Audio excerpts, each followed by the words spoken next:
चालीसा और पास्का के उपरांत एक लंबे अरसे के बाद हम लोग सामान्य काल के 11वें रविवार में प्रवेश कर रहे हैं। आज का पहला पाठ निर्गमन ग्रंथ अध्याय 19 पद संख्या 2 से 6 में ईश्वर ने मूसा को बुलाकर कहा, तुम लोगों ने देखा है कि मैंने मिस्र से क्या क्या किया है और मैं किस तरह तुम लोगों को गरुड़ के पंख में बैठाकर यहां अपने पास ले आया। संत मत्ती के सुसमाचार अध्याय 9 पद संख्या 36 से अध्याय 10 का 8 पद तक बताता है कि उन लोगों को देखकर ईसा को तरस आया, क्योंकि वे बिना चरवाहे के भेड़ों की तरह थके मांदे पड़े हुए थे। प्रियजन, ईश्वर हम प्रत्येक जन को, आपको और मुझे इसलिए बुलाते हैं कि हम लोग उसकी दया करुणा को अपने बगान बस्ती और गांव मोहल्ले में पहुंचा सके। एक ख्रिस्ती होकर ईश्वर की दया और करुणा और उसके प्रेम को जानना, मानना और विश्वास करके केवल रविवार के दिन गिरजा जाना पर्याप्त नहीं है। हमारा बुलाहट इसलिए है कि हम लोग खुले हृदय से उन लोगों के पास जाएं जिनको हमारे प्रेम की जरूरत है, जिनको हमारी दया और करुणा की जरूरत है, जिनको हमारी सेवा की जरूरत है, जिनको हमारी सरोकार की जरूरत है।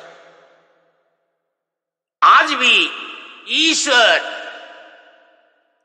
इन दीनहीन, उपेक्षित, शोषित, बीमार, परेशान लोगों को देखकर ईश्वर तरस खाता है।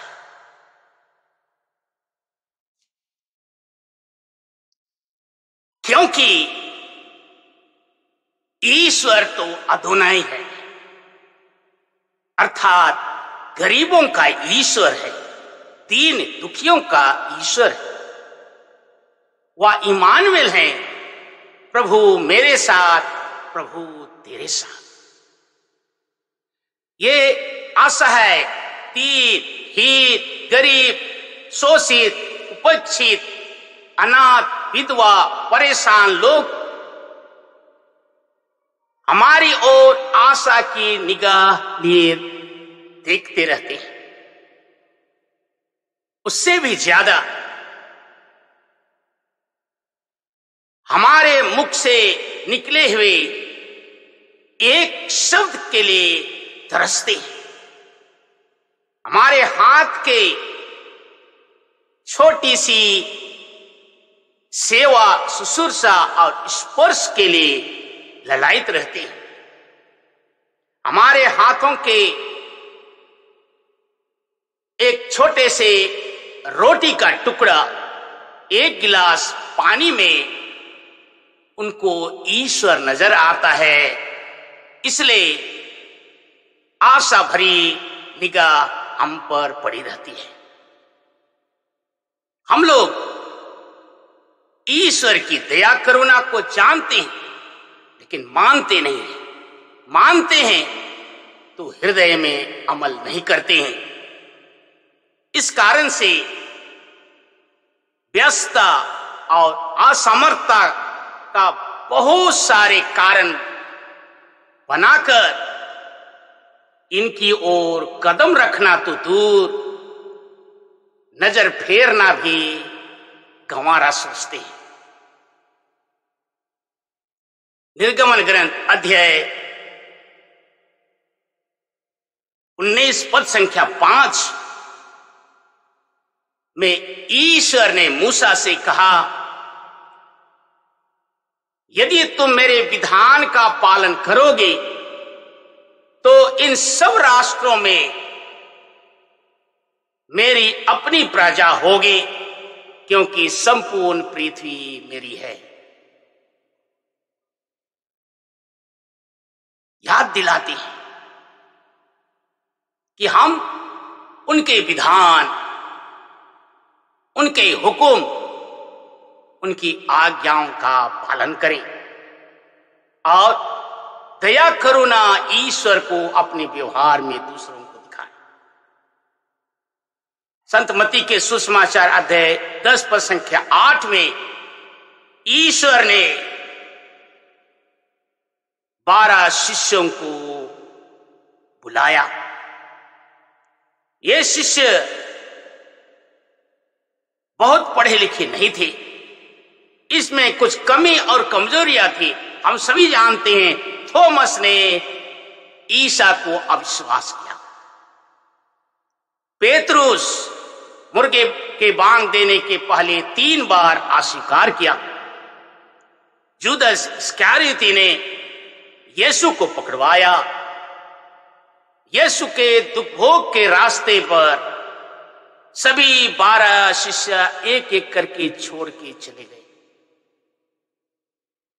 लेकिन इन्हीं को चुना, इनकी कमी कमजोरियों को जानते हुए चुना, जिसे ईश्वर का सुसमाचार का प्रचार कर सके।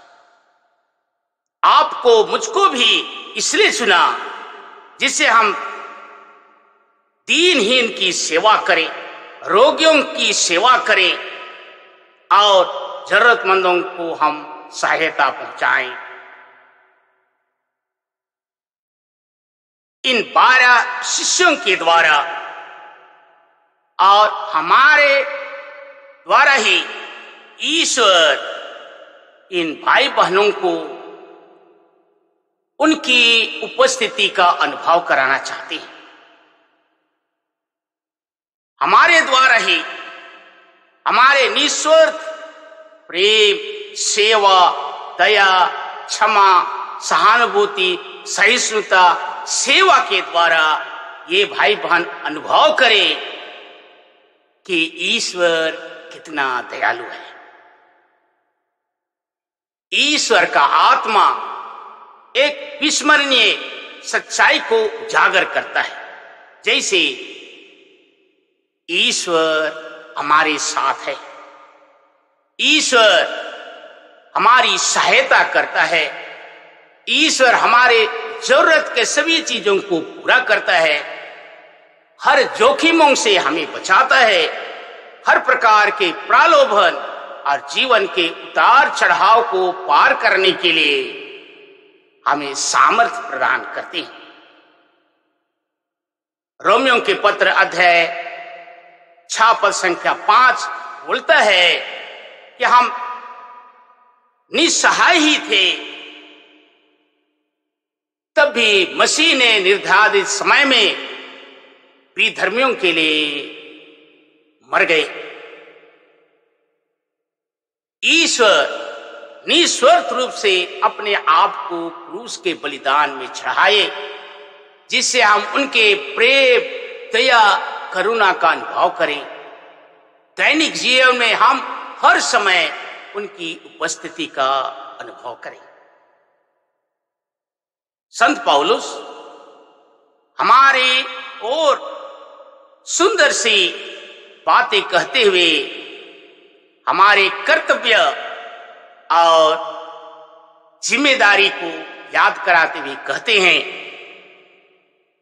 कि तुम अपने खेत खलियान, ऑफिस दफ्तर, गांव मोहल्ले में जिस प्रेम को, जिस दया को, सहानुभूति को, दया और करुणा को, सरोकार को अनुभव किया है, उसे रोज रोज एक दूसरे को बताएं। ईश्वर हमसे दो चीजों की आशा करते हैं। पहला, हम उस ईश्वर को और उसके महान कार्यों को कभी ना भुलाएं। दैनिक जीवन में उसके दया, करुणा, प्रेम को हमने अनुभव किया है, उसे अपने जीवन में दूसरों को बताएं। ईश्वर हमारे इन कामों में आशीष दे। आमीन।